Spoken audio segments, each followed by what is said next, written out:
Goeiemôre. Jy luister na die 21ste oordeenking in die reeks Jesus is die vraag. 'n Reeks wat gebaseer is op die boek van Martin Copenhaver, Jesus is the question. In Markus 6, Matteus 14, Lukas 9 en Johannes 6 lees ons van die wonderwerk toe Jesus die brood en die vis vermeerder het om 'n groot skare mense kos te kon gee. Soos wat ek Vrydag daarna verwys het beide Markus en Matteus 'n tweede weergawe van hierdie wonderwerk. En ons gaan vanoggend daarna kyk. Ons mis baie keer die diepere betekenis in die Bybel. Maar luister fyn na wat hier gebeur. Daar's verskeie leidrade in hierdie vertelling wat vir ons sê dat hier dieper liggende temas deurvloei. Kom ons kyk na die eerste vertelling. Daar is 'n groot skare mense wat geweldig honger is. So honger, dat terwyl Jesus met die boot oorgaan na die ander kant, het hulle te voet beweeg, en hulle was selfs voordat Jesus en die disippels daar aangekom het, was hulle reeds daar. Jesus kyk na die skare mense, en hy kry hulle innig jammer, want hulle was so skape wat nie 'n herder gehad het nie. Luister na die simboliek. Hulle het daar gaan sit op die groen gras. Johannes stel dit selfs nog sterker en sê, daar was baie groen gras in daar waar hulle gaan sit het. Begin daar vir jou simboliese leidrade na vore kom. 5000 mense word gevoed met 5 brode en 2 visse, en daar het 12 mandjies vol oorgebly. Die 5 brode het die diepere betekenis dat dit verwys na die 5 boeke van Moses, die Pentateeg. In die oomblik wanneer ons die Pentateeg hoor en Moses, dink ons aan die uittog uit Egipte deur die woestyn. Ons dink aan God se verbond met Israel. Die 12 mandjies wat oorgebly het, verteenwoordig die 12 stamme van Israel. Dus, met die eerste wonderwerk bevestig Jesus dat hy die verwagte Messias is. Net soos wat God die Israeliete met manna in die woestyn gevoed het, so voed Jesus Israel nou met die woord van God en hierdie wonderwerk, byna net soos die manna wat uit die hemel uitgeval het. Wat ons dus hoor in hierdie eerste vertelling van die vermeerdering van die brood, is dat God sy beloftes gestand hou en dat Jesus die goeie herder is. En wat ons moet hoor in die simboliek van die skare wat honger is, en die groen gras waarop hulle gaan sit, is, dink 'n bietjie aan die woorde, groen weivelde en waters waar daar vrede is. Jesus is die goeie herder.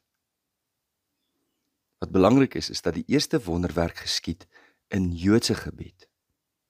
Die tweede wonderwerk, net 2 hoofstukke later, geskied in heidense gebied, en dis baie belangrik. Met die tweede vermeerdering van die brood, het Jesus 4000 mense gevoed. En volgens Markus was daar 7 brode en 'n paar visse, en daar het 7 mandjies vol oorgebly. Hier is 'n baie belangrike teologiese betekenis, naamlik dat die getal 7 simbolies is van die universaliteit van Jesus se koms. Dat God nie alleen genade betoon aan die Jode en hulle alleen versorg nie, maar dat Jesus se boodskap van redding die heidene nasies insluit. Ons goeie Vader het Jesus nie alleen na die Jode toe gestuur nie, maar na alle nasies. Dink aan Jesus se opdrag in Matteus 28, gaan dan na al die nasies toe en maak die mense my disippels en leer hulle om alles te onderhou wat ek julle geleer het. So kom ons keer terug na Jesus se opdrag. Gee julle vir hulle om te eet.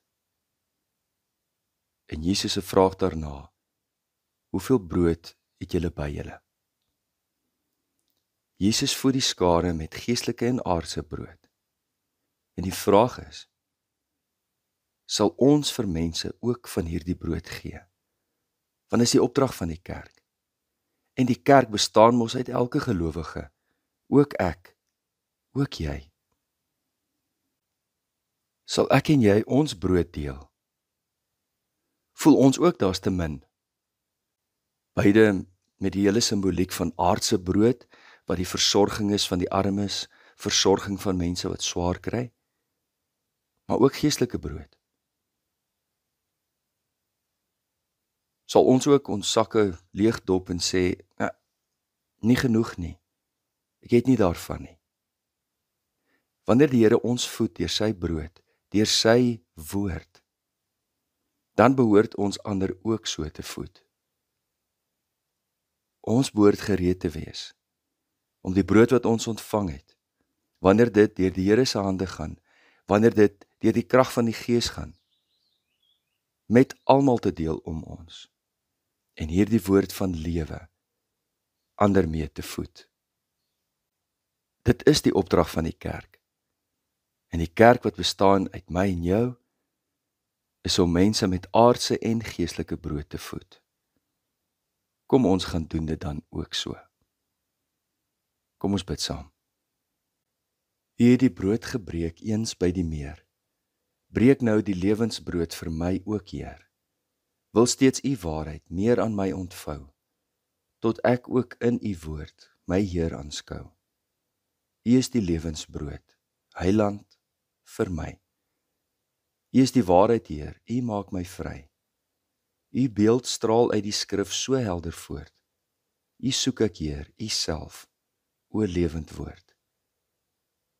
Gee, Here, dat ek in hierdie dag die brood wat ek ontvang het, ook met ander sal deel. In Jesus naam. Amen. Liefde en 'n geseënde week vir elkeen.